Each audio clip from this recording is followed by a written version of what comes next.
Money laundering, PMLA का नाम आप बहुत सुनते हैं। यह कानून कहां से चलकर यहां तक पहुंचा है, हम अगले कुछ एपिसोड में इस पर बात करेंगे। ये पहला है प्लेसमेंट, लेयरिंग और इंटीग्रेशन। इन तीन शब्दों की बुनियाद पर खड़ी है मनी लॉन्ड्रिंग की अवधारणा।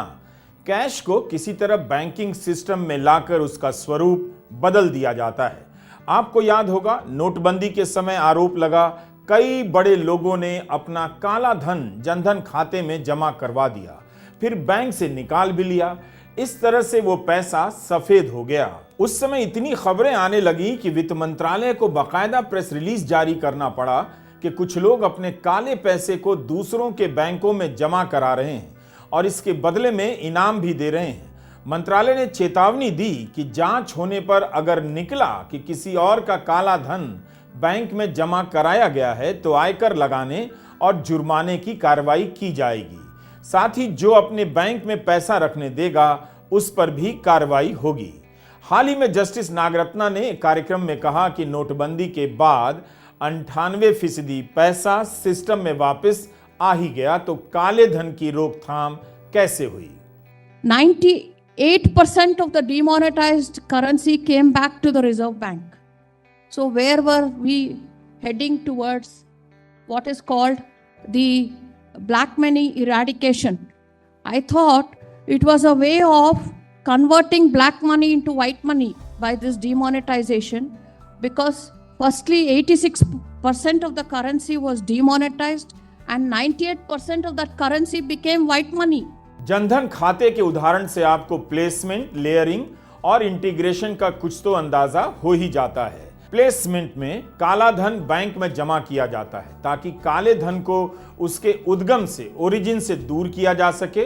स्मगलिंग, रिश्वत, ड्रग्स के धंधे या फिर बिजनेस का ही पैसा क्यों ना हो, उसे किसी तरह बैंक में डाल दिया जाता है। इस चरण में अपराधी पर पकड़े जाने का जोखिम सबसे ज्यादा होता है।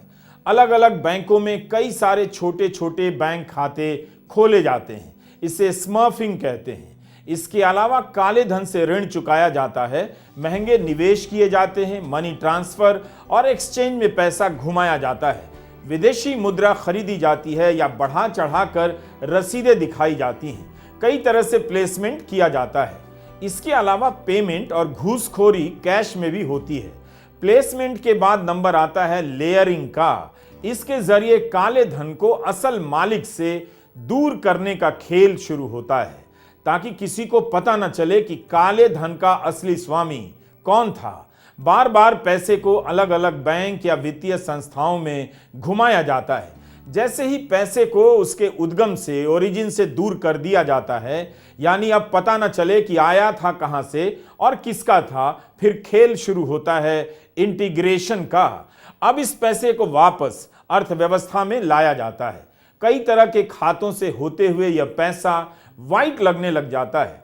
तरह तरह के बिजनेस दिखाए जाते हैं कि उससे आ रहा है। नकली कंपनियां बन जाती हैं, नकली रसीदें बनाई जाती हैं, संपत्तियां खरीदी जाती हैं, निवेश होता है और एक दिन उस पैसे के दम पर कोई नया कारोबार खड़ा कर दिया जाता है। आपको पता ही नहीं चलेगा कि सामने जो बिजनेस दिख रहा है उसमें लगा पैसा कहां से चलकर आया, कितने तरह के खातों और कंपनियों के नाम और धंधे से गुजरता हुआ सामने के बिजनेस में लगा है। प्लेसमेंट, लेयरिंग और इंटीग्रेशन को समझने के लिए यहां एक और उदाहरण देना जरूरी है। यह केस इंग्लैंड का है, साल है 2017। $250 मिलियन की मनी लॉन्ड्रिंग का मामला पकड़ा जाता है। जांच हुई तो पता चला इंग्लैंड में ड्रग्स बेचा गया है। उसका पैसा कैश में एक एम्बुलेंस में भरकर पेरिस भेजा गया। वहां इसे गिना गया और बूढ़ी औरतें लेकर जाती हैं एंटवर्प। एंटवर्प के ब्लैक मार्केट में इससे सोना खरीदा जाता है। नकली रसीद लेकर कुछ लोग दुबई जाते हैं और सोना बेच देते हैं। सोना बेचकर पैसा फिर से उनके हाथ में आ जाता है और काला धन सफेद होकर दुनिया भर के अलग अलग बैंकों में पहुंच जाता है। ड्रग्स का पैसा किसका था पता करना अब असंभव होने लगता है, लेकिन जिस ड्रग्स से लोगों को तबाह किया गया उसके पैसे से एक दिन एक नया धंधा खड़ा हो जाता है। मनी लॉन्ड्रिंग को समझना आसान नहीं है और ना ही पकड़ना। मनी लॉन्ड्रिंग शब्द आया कहां से? आपने बूटलेगिंग या बूटलेगर तो सुना ही होगा। अमेरिका में जब शराबबंदी हुई तो इसकी स्मगलिंग शुरू हो गई। स्मगलर अपने लंबे लंबे बूट में शराब की बोतलें छुपा लेते थे, इसलिए बूटलेगिंग एक क्रिया बन गई और इसका शब्द दुनिया भर में लोकप्रिय हो गया। उसी तरह मनी लॉन्ड्रिंग का भी अपना एक इतिहास है। 1920 का दशक था, अमेरिका में शराबबंदी लागू की गई। समाज को शराब की लत से बचाना था, लेकिन इसकी वजह से अमेरिका में माफिया का एक नया नेटवर्क खड़ा हो जाता है। अमेरिका में एक नया माफिया आता है, अल कपोन। माफिया के इतिहास का सबसे कुख्यात और खतरनाक सरगना। शराबबंदी के दशकों में अल कपोन का तस्करी का साम्राज्य बड़ा होता चला जाता है। इसके गैंग का नाम था शिकागो आउटफिट। शिकागो में शराब की तस्करी इसी के इशारे पर होती रही। अल कपोन का गैंग चोरी डकैती, वसूली और हत्या से लेकर जुआ घर और वेश्यावृत्ति के अड्डे चलाने लगा। यहां से निकला पैसा ड्रग्स की तस्करी में लगता है, उसके पास काला धन का भंडार जमा हो जाता है। अब बारी थी कि इस काले धन को कहां छुपाया जाए, किस तरह से लगाया जाए ताकि पैसा सफेद हो जाए। अल कपोन अब कसिनो खोलने लगा, लेकिन अब उसने एक नया धंधा पकड़ा, लॉन्ड्रोमैट। ऐसी दुकान जहां आप कैश देकर अपने कपड़े धुलवा सकते थे। आपका कपड़ा भी धुला और उसका पैसा सफेद हो गया। उस पैसे में अपना पैसा मिलाकर वो बैंक में जमा करने लगा और इसी तरह से एक शब्द का जन्म होता है, मनी लॉन्ड्रिंग। अल कपोन इस शब्द के इतिहास से हमेशा के लिए जुड़ जाता है। माफिया अल कपोन ने कभी बैंक अकाउंट नहीं खोला। अपने पूरे जीवन में उसने सिर्फ एक बार चेक का इस्तेमाल किया। सारा कारोबार कैश में हुआ करता था। अल कपोन के ठिकानों पर खूब छापे पड़ते थे, मगर किसी भी लेन देन में उसका हाथ नहीं पकड़ा जाता। कपोन ने कुछ खरीदा हो, कुछ बेचा हो, इसका रिकॉर्ड मिलना मुश्किल हो जाता था। किसी तरह फोन टैपिंग और गवाहों की मदद से अमेरिकी जांच एजेंसियां उस तक पहुंच पाती हैं और 1932 में अल कपोन गिरफ्तार होता है। टैक्स चोरी के आरोप लगते हैं। उसके बाद अमेरिका और कनाडा के टैक्स चोरी के कानूनों में बदलाव आने लगता है। एक सिस्टम बनता है वॉलेंट्री डिस्क्लोजर का। आजकल कम सुनाई देता है, मगर 2016 में मोदी सरकार ने भी वॉलेंट्री डिस्क्लोजर की योजना लाई थी।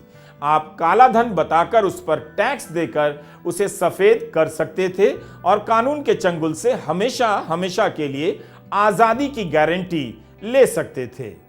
इस एपिसोड में आप इतिहास और वर्तमान की साथ साथ यात्रा करने लगेंगे, क्योंकि जो होता था आज भी हो रहा है। बस जिसे पकड़ा जाना चाहिए वो नहीं पकड़ा जाता है।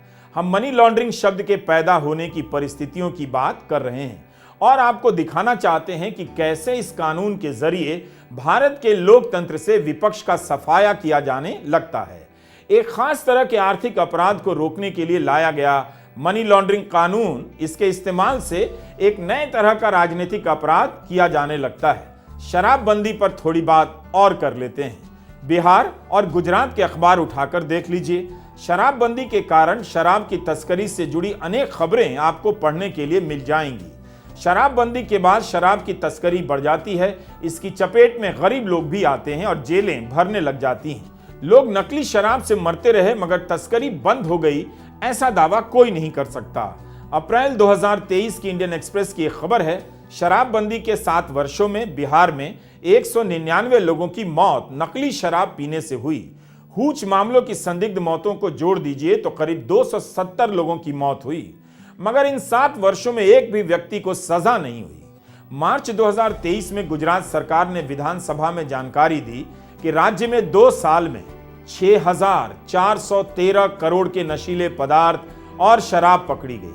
इसमें 212 करोड़ की अवैध शराब और 6,201 करोड़ के नशीले पदार्थ शामिल हैं। तो कुछ ऐसा ही हो रहा था अमेरिका में। 1919 में अमेरिकी संसद ने देश भर में शराब की बिक्री पर रोक लगा दी।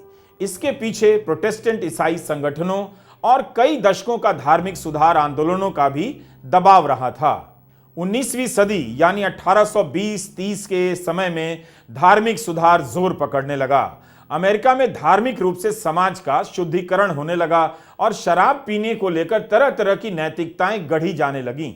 1800 के आसपास से अमेरिका के गिरजाघरों में शराब ना पीने की प्रतिज्ञा ली जाने लगती है। 1865 में अमेरिकी गृह युद्ध से पहले कई राज्यों ने कानूनी रूप से शराब के विक्रय पर प्रतिबंध लगा दिए, फिर भी शराब बिकती ही रही। 1880 के दशक में अवैध शराब की बोतलों का लंबे लंबे बूट में छिपाकर बेचा जाने लगा। यहीं से बूटलेगिंग शब्द की उत्पत्ति होती है, जिसका इस्तेमाल आज भी होता है। यह शब्द मनी लॉन्ड्रिंग के धंधे से भी जुड़ा है।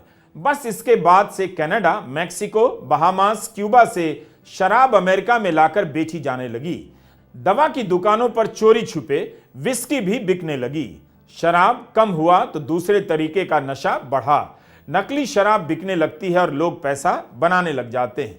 चूंकि ये रात भर में छिपाकर बनाई जाती थी तो इसे मूनशाइन कहा जाने लगता है। शराब और नशे की लत के साथ हफ्ता वसूली, घूसखोरी बढ़ जाती है। जुआ, ड्रग्स का व्यापार, मानव तस्करी की चेन भी पनपने लग जाती है। अलग अलग गैंग में प्रतिस्पर्धा बढ़ने लगी, अपराध बढ़ने लगा, गैंग कई शहरों में विस्तार करने लगे। जाहिर है इन सब में सरकार की नजर से छिपकर पैसा भी घूमने लगा। गैंग वॉर शुरू हो जाता है। 1933 में अमेरिकी सरकार को होश आता है और शराबबंदी हटा ली जाती है, लेकिन तब तक बूटलेगिंग और संगठित अपराधों का साम्राज्य अमेरिका में फैल चुका होता है। इन वर्षों में माफिया अपना पैर जमा लेता है। इस दौर में गैंग माफिया के उदय पर कई फिल्में बनी हैं। हमने सभी फिल्में नहीं देखी हैं, लेकिन सर्च रिजल्ट से आपको कुछ नाम बता रहे हैं। Once Upon a Time in America, The Untouchables, Miller's Crossing, The Moonshine War आप देख सकते हैं। अब इस जूते को भी देख लीजिए, सोल के नीचे एक और सोल, ताकि जूतों के निशान की जगह गाय के पांव के निशान बन जाएं। इन्हें हाइफर हिल्स कहा जाता था। यह इसलिए किया गया क्योंकि शराबबंदी से बचने के लिए तस्कर चांदनी रात में खेतों में छिपकर नकली शराब बनाने लगे। तस्करों को मूनशाइनर्स कहा जाता था। ये पुलिस से छिपने के लिए ऐसा करते थे ताकि पांव के निशानों के पीछे चलते चलते पुलिस इन तक ना आ जाए। तो जिस कानून को सिस्टम को साफ करने के लिए लाया गया था, वही कानून अमेरिका में एक भयानक गैंग वर्ल्ड की स्थापना कर देता है। पैसे का हेरफेर और इसे सरकार की नजर से छिपाने का तंत्र अब व्यवस्थित हो जाता है। ऐसा नहीं है कि आज सब कुछ सफेद हो गया है, यह सबसे बड़ा झूठ है। ऑनलाइन और डिजिटल पेमेंट के जमाने में भी काला धन उसी अनुपात में पैदा हो रहा है, बस इसके तरीके बदल गए हैं। आपने देखा कि इलेक्टोरल बॉन्ड के फ्रॉड में क्या क्या निकला। भारत के इतिहास में ऐसा कभी नहीं हुआ कि पैसे पर पर्दा डालने के लिए उसी वक्त कानून बना दिया गया जब मोदी सरकार आप आम जनता को समझा रही थी कि डिजिटल पेमेंट कीजिए, हर लेन देन का निशान होना चाहिए ताकि गलत पैसा खत्म हो, काला धन खत्म हो। लेकिन आपको धर्म का डोज देकर सुला दिया गया और कंपनियों से पैसा लेने के लिए सबसे बड़ा पर्दा कानून बना दिया गया, जिसे इलेक्टोरल बॉन्ड कहते हैं। असंवैधानिक और अवैध कहे जाने से पहले इस कानून की आड़ में 20,000 करोड़ रुपए राजनीतिक दलों के खाते में पहुंचा दिए गए। इसका बड़ा हिस्सा करीब 8,000 करोड़ से भी ज्यादा बीजेपी के खाते में गया। असली मनी लॉन्ड्रिंग चंदे के धंधे के रूप में हो रही है। किसी कंपनी के पास इतना पैसा कहां से आता है? वो पैसा किसी और का था या उस कंपनी का ही? आखिर कोई कंपनी 400 करोड़ का चंदा क्यों देगी? कैसे दे सकती है? मुनाफा 12 लाख का और चंदा 100 करोड़। ऐसा बिजनेस कौन करता है? 1 अरब 40 करोड़ की आबादी में किसी का तो दिमाग चल रहा होगा और सोच रहा होगा कि कोई भी कंपनी बीजेपी को 200 करोड़ 300 करोड़ का चंदा क्यों देगी। तब चंदा और क्यों देगी जब आईटी से लेकर ईडी रेड डालेगी। इतनी सी बात अगर लोगों को समझ ना आए तो इसी को कहते हैं राम नाम सत्य हो जाना। हम मनी लॉन्ड्रिंग के इतिहास पर बात करते करते इलेक्टोरल बॉन्ड की बात इसलिए करने लगे क्योंकि जैसा इतिहास है वैसा ही वर्तमान है। फर्क यह है कि तब कानून से बचने के लिए माफिया पैदा हुआ, अब अलग अलग देशों में माफिया ही कानून बना रहे हैं। अभी तक आपने यही जाना कि 1932 में माफिया अल कपोन गिरफ्तार होता है, 1933 में शराबबंदी वापस ली जाती है। थोड़ा फास्ट फॉरवर्ड करते हैं, आते हैं निक्सन के समय में और फिर 1980 के दशक में। हमने आपको बताया कि शराबबंदी के वापस होने तक माफिया और काले धन का नेटवर्क अमेरिका में मजबूत हो गया था। टैक्स चोरी रुक नहीं रही थी। 1969 में राष्ट्रपति निक्सन कहते हैं कि अमेरिका में युवकों में ड्रग्स का प्रकोप फैल रहा है, यह राष्ट्रीय चिंता का मामला बन गया है। निक्सन ने संसद में बयान दिया कि नाबालिगों में ड्रग्स से जुड़ी गिरफ्तारियां और सड़कों पर अपराध दोनों में 7 वर्षों के दौरान काफी बढ़ोतरी हुई है। 2 साल बाद निक्सन वॉर ऑन ड्रग्स घोषित कर देते हैं और कहते हैं कि नशा समाज का दुश्मन नंबर 1 है। 1973 में निक्सन ने ड्रग एनफोर्समेंट एडमिनिस्ट्रेशन DEA का गठन किया। उस समय का अमेरिका अवैध रूप से बेचे जा रहे ड्रग्स की चपेट में आ गया। ड्रग्स के धंधे से जुड़े गैंग अब कार्टेल कहलाने लगे। उनके पास इतना पैसा आ गया कि टापू का टापू खरीदने लगे। कई देश के अपराधी इसमें जुड़ गए। कोलंबिया का मीडियन कार्टेल इसे रोकने के लिए अमेरिका और कोलंबियाई सरकार हाथ मिलाती है, लेकिन ड्रग्स अब पनामा के रास्ते आने लगता है। दिसंबर 1989 में अमेरिका पनामा पर आक्रमण करता है और वहां के लीडर जनरल मैनुअल नोरिएगा समर्पण कर देते हैं। ड्रग्स की तस्करी और मनी लॉन्ड्रिंग के अपराध में अमेरिका की सरकार इन्हें 40 साल की सजा सुनाती है। मगर इसके बाद के सालों में मैक्सिको और अमेरिका के बीच व्यापार बढ़ने लगता है, जिस कारण ड्रग्स को पकड़ना और मुश्किल होने लगता है। इस कारण दोनों देशों के बीच तनाव भी बढ़ जाता है। आपने फिल्मों से लेकर तमाम तरह की डॉक्यूमेंट्री में पाब्लो एस्कोबार का नाम सुना होगा। नेटफ्लिक्स पर एक शो भी है नार्कोस। जैसे फ्यूडल लॉर्ड होता है, अब ड्रग्स लॉर्ड कहलाने लग जाता है। एस्कोबार लोकल लेवल पर लोगों के विकास पर पैसे लगाता है, लोगों को पैसा भी देता है और कोलंबिया की संसद का चुनाव तक जीत जाता है, लेकिन उस इलाके में अपराध कम नहीं होता। 1 साल बाद कानून मंत्री उसे संसद से निकलवा देते हैं। एस्कोबार को इतिहास के सबसे अमीर अपराधियों में गिना जाता है, तो पैसे की लॉन्ड्रिंग यहां भी जारी रहती है। 1989 में एस्कोबार फोर्ब्स की सूची में दुनिया का 7वां सबसे अमीर आदमी बताया जाता है। आज आप जिस ईडी का नाम सुनते हैं, उसकी जैसी संस्थाओं के शुरुआती कार्यों में से यही था, ड्रग्स के धंधे से आने वाला पैसा और उससे होने वाली मनी लॉन्ड्रिंग पर नजर रखना। हम इस पर बात करेंगे, लेकिन वहां तक पहुंचने से पहले समझना होगा कि कैसे शराब से लेकर ड्रग्स का पैसा मनी लॉन्ड्रिंग के जरिए सफेद होता है। केवल बड़े अपराध ही नहीं, छोटे छोटे अपराधों में भी पैसे को सफेद करने का यह चलन बढ़ जाता है। यह और बात है कि अमेरिका में ड्रग्स के शोरूम अब खुल गए हैं। कई राज्यों में कानूनी रूप से भी सीमित मात्रा में ड्रग्स मिलने लगा है। इस शोरूम को देखकर आप आईफोन के शोरूम की कल्पना कर सकते हैं। दूसरे राज्यों में ड्रग्स के सेल को लीगल करने की बहस जारी है। यह शोरूम बताता है कि ड्रग्स के कारोबार को कानून से कंट्रोल करने का सारा प्रयास फेल हो चुका है, लिहाजा इसे लीगल ही किया जा रहा है। याद रखिए, भारत में यह अवैध है और सेवन करते हुए पकड़े गए तो सीधा जेल जाएंगे। यह शोरूम केवल वीडियो में देखने के लिए है। इस तरह का प्रयोग आप बिल्कुल ना करें। अपने जीवन में ड्रग्स से दूर रहें। 80 के दशक का अमेरिका ड्रग्स के कार्टेल को काबू करने के लिए परेशान हो गया। इतना आसान न तब था ना आज है। 1981 में अमेरिका और कोलंबिया के बीच अपराधियों की अदला बदली की संधि होती है। इस संधि के बाद ड्रग्स के कुछ तस्करों को अमेरिका भेजा जाता है, लेकिन हिम्मत रखिए, ड्रग्स कार्टेल कोलंबिया के सुप्रीम कोर्ट के जजों को जान से मारने की धमकी देते हैं। कोलंबिया अमेरिका के साथ की गई संधि रद्द कर देता है। ड्रग्स के पैसे से सरकार बनने लगी और गिराई जाने लगती है। भारत में ऐसा होता है या नहीं, आप इस निष्कर्ष पर इतनी जल्दी ना पहुंचें। धड़ाधड़ इन खबरों को देखते जाइए। दिसंबर 2022 की बात है। लोकसभा में अमित शाह ने कहा कि सरकार ने देश भर में 472 जिलों में नशीले पदार्थों की तस्करी के रूट ट्रैक कर लिए हैं। कोई कितना भी बड़ा अपराधी क्यों ना हो, अगले 2 सालों में जेल के भीतर होगा। उन्होंने जानकारी दी कि 2014 से 22 के बीच 97,000 करोड़ के ड्रग्स पकड़े गए। यह खबर इसी 28 फरवरी 2024 की है। गुजरात में 3300 किलो ड्रग्स एक जहाज से पकड़ा गया और इसकी कीमत का अनुमान 2000 करोड़ बताया गया। 2021 में 21,000 करोड़ का ड्रग्स मुंद्रा बंदरगाह पर पकड़ा गया था।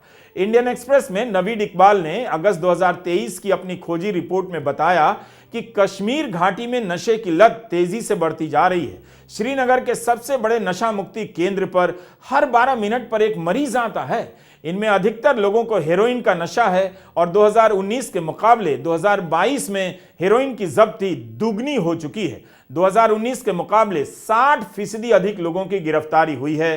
कश्मीर पुलिस के डीजीपी दिलबाग सिंह ने उस समय एक्सप्रेस को बयान दिया था कि ये कश्मीर में मिलिटेंसी के दौर से भी ज्यादा बुरा समय है। मुंद्रा बंदरगाह पर 21,000 करोड़ का ड्रग्स पकड़ा गया। ईडी जांच कर रही है। अंतिम रूप से क्या हुआ कि आप तक जानकारी पहुंची, लेकिन आप मस्त रहिए। धर्म के नाम पर जब राख बचेगी तब उसे अपने बदन पर लपेट लीजिएगा। ईडी को बताना चाहिए कि 10 साल में ड्रग्स से जुड़े मामलों में उसने कितनों को सजा दिलाई, या फिर ड्रग्स का केस छोड़कर ईडी मुख्यमंत्रियों को गिरफ्तार करने में लगा दी गई। ड्रग्स की रोकथाम के लिए नारकोटिक्स ब्यूरो भी काम करता है। 4 मार्च 2024 को अमित शाह कहते हैं, मोदी सरकार ने पिछली सरकारों की तुलना में 30 गुना ज्यादा ड्रग्स पकड़ा है। इसमें भी तारीफ कर ले गए, मगर कोई पूछना भूल गया कि 30 गुना ड्रग्स का कारोबार मोदी के राज में भारत में कैसे फैल गया। यह आंकड़ा सरकारी है। 3 मार्च 2024 का गृह मंत्रालय ने जारी किया है कि 2006 से 13 के दौरान दर्ज मामलों की संख्या 1257 थी, जो 2014 से 23 के दौरान 3 गुना बढ़कर 3,755 हो गई। 2006 से 13 में 1363 गिरफ्तारियां होती हैं और 2014 से 23 की अवधि में इनकी संख्या 4 गुना बढ़कर 5,745 हो जाती है। मोदी सरकार के कार्यकाल के दौरान जब्त की गई ड्रग्स की मात्रा 2 गुना होकर 3.95 लाख किलोग्राम हो गई। 2006 से 13 के दौरान 1.52 लाख किलोग्राम थी। जब्त ड्रग्स की कीमत मोदी सरकार के कार्यकाल के दौरान 30 गुना बढ़कर 22,000 करोड़ रुपए की हो गई। यह 2006-13 की अवधि में 768 करोड़ रुपए थी। तो अमेरिका का इतिहास और वर्तमान, भारत का वर्तमान कैसे एक दूसरे से टकरा रहा है। मोदी सरकार के दौर में अगर ड्रग्स की जब्ती 30 गुना बढ़ी है तो इसकी खपत भारत में कितनी बढ़ गई होगी। आप गूगल सर्च कीजिए, दिल्ली से जुड़ी खबरें मिल जाएंगी। ऐसी खबरों को लेकर फिर आपको आज के भारत की सच्चाई का पता चल जाएगा। आपके युवाओं को धर्म का नशा फ्री में और घर बेचकर ड्रग्स का नशा करने की आदत डाल दी गई है। हमने शराबबंदी और ड्रग्स के कारोबार का उदाहरण इसलिए दिया क्योंकि इसी के धंधे में मनी लॉन्ड्रिंग ढंग से की जाती है। इससे देश की सुरक्षा को खतरा भी है और समाज को भी। 1988 नवंबर में संयुक्त राष्ट्र के सम्मेलन में ड्रग्स का भूत दस्तक देता है। उससे पहले के दशकों में अमेरिका में कई तरह के सामाजिक आंदोलन चल रहे थे, जिनमें व्यक्तिगत आजादी और सामाजिक बंधनों को तोड़ने पर जोर दिया जा रहा था। मगर इसी समय में अमेरिका में नशीली पदार्थों की तस्करी बढ़ने लगी और बड़ी संख्या में युवकों में कई तरह के नशे फैल गए। अमेरिका में अब यह चिंता का विषय बन जाता है। वियना में 1988 में एक कन्वेंशन पर कुछ देश दस्तखत करते हैं। इस प्रस्ताव में नशीले पदार्थों की तस्करी से होने वाली मनी लॉन्ड्रिंग की रोकथाम के लिए नियम कानून बनाए जाते हैं, ताकि अलग अलग देश आपस में मिलकर इसकी रोकथाम के लिए काम कर सकें। अंतर्राष्ट्रीय स्तर पर पहली बार यहीं से व्यवस्थित रूप से मनी लॉन्ड्रिंग की बात उठनी शुरू होती है।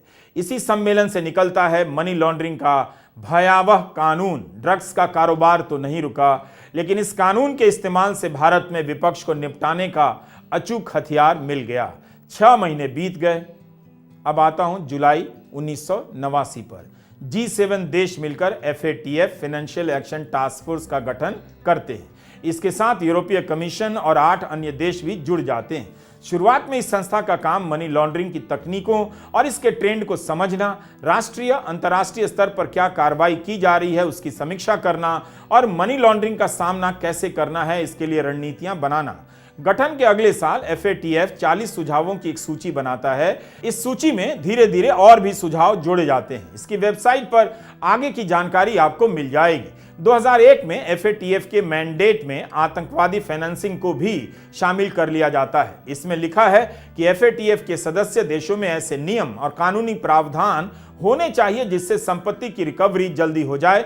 जांच एजेंसियों के पास ऐसी ताकतें होनी चाहिए जिनसे वो किसी लेन देन को तुरंत रोक सकें, संपत्ति को जब्त कर लें, जांच संबंधी कार्रवाई शुरू कर सकें। संपत्ति जब्त करने वाली बात को याद रखिएगा। ईडी के अगले एपिसोड में इसका जिक्र मिलेगा। इसी FATF की दलील देकर हर देश में कहा गया, चूंकि FATF का सुझाव है इसलिए हमने ऐसा कानून बनाया है। अगर कानून नहीं होगा तो FATF ग्रे लिस्ट या ब्लैक लिस्ट में डाल देगा कि आप मनी लॉन्ड्रिंग और आतंकवादी फाइनेंसिंग के खिलाफ ठोस कदम नहीं उठा रहे हैं। एक तरफ कानून सख्त हो रहे हैं और दूसरी तरफ कानून तोड़ने के रास्ते भी निकाले जा रहे हैं। इन्हीं सालों में अमेरिका ने अफगानिस्तान में ओपीएम की खेती को कम करने की घोषणा की ताकि आतंकवादियों के पैसे को सोर्स पर ही खत्म किया जा सके। लेकिन अमेरिकी दखल के बाद भी उत्पादन कम नहीं होता है। अगस्त 2021 में जब तालिबान को मान्यता मिली तब कई विश्लेषणों में यह बात सामने आई कि अमेरिका के अफगानिस्तान में करीब 2 दशक तक रहने के बावजूद ओपीएम की खेती में कमी नहीं आई।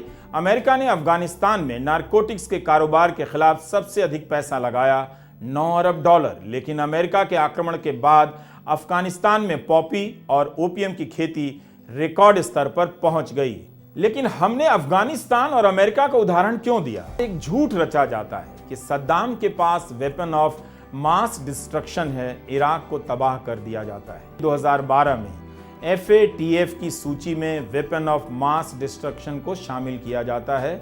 इसके 4 साल बाद 2016 में ब्रिटेन की चिलकॉट कमेटी की रिपोर्ट कहती है वेपन ऑफ मास डिस्ट्रक्शन की बात झूठी थी। प्रधानमंत्री टोनी ब्लेयर उस समय जब थे रिपोर्ट खारिज कर देते हैं, लेकिन कहते हैं इराक युद्ध के लिए उन्हें गहरा अफसोस है। तो आपने देखा कि ड्रग्स को कंट्रोल करने के लिए कानून तो लाया गया, मगर इस कानून का इस्तेमाल भूत खड़ा करने में ज्यादा किया गया और भूत खड़ा करने के बाद एक देश को तबाह कर दिया गया। तो किसी देश में विपक्ष को खत्म करने की कार्रवाई शुरू हो जाती है। कई बार लगता है कि लड़ाई ड्रग्स के कार्टेल के खिलाफ नहीं है, बल्कि एक ऐसा कार्टेल है जो ड्रग्स या मनी लॉन्ड्रिंग के नाम पर पावर को कंट्रोल करना चाहता है। असली वारलॉर्ड और माफिया यही हैं जिसका चेहरा सामने होता है मगर हम देख नहीं पाते। आपने अभी तक क्या देखा? कैसे शराबबंदी होती है, तरह तरह का अपराध पनपता है, शराब से लेकर ड्रग्स की तस्करी ग्लोबल हो जाती है। इसके जरिए काला धन का अकूत भंडार पैदा होता है। उस पैसे को सफेद किए जाने के तरीके निकलते हैं बैंकिंग सिस्टम और नए बिजनेस में डालकर। ड्रग्स कार्टेल में किस किस का पैसा है और वियना कन्वेंशन में कैसे मनी लॉन्ड्रिंग कानून बनाने की बात होती है। इतिहास और वर्तमान के उदाहरणों से आपने देखा कि ना तो ड्रग्स का कारोबार खत्म हुआ और ना शराब की तस्करी। कुछ अपराधी पकड़े गए तो क्या कानून ही ना बने? बने जरूर, मगर चेक एंड बैलेंस नाम की कोई चीज होती है। माफिया को पकड़ने के कानून को अगर लोकतंत्र का गला रेतने की आरी बना दें तो फिर आंखें खोलकर देखना चाहिए कि लकड़ी कट रही है या जनता की गर्दन। बहुत दिनों से आपने आरी नहीं देखी होगी, आंखें फाड़कर देख लीजिएगा और देख लीजिए अपने देश की हालत। अगले एपिसोड में हम भारत पर आएंगे, यहाँ कैसे आया मनी लॉन्ड्रिंग का कानून और इसके जरिए कैसे विपक्ष यानी जनता यानी विपक्ष को खत्म करने का हथियार बन जाता है। थोड़ा समय लगेगा, मगर उस एपिसोड का इंतजार कीजिए। जब भी आएगा दूसरा हिस्सा देखिएगा।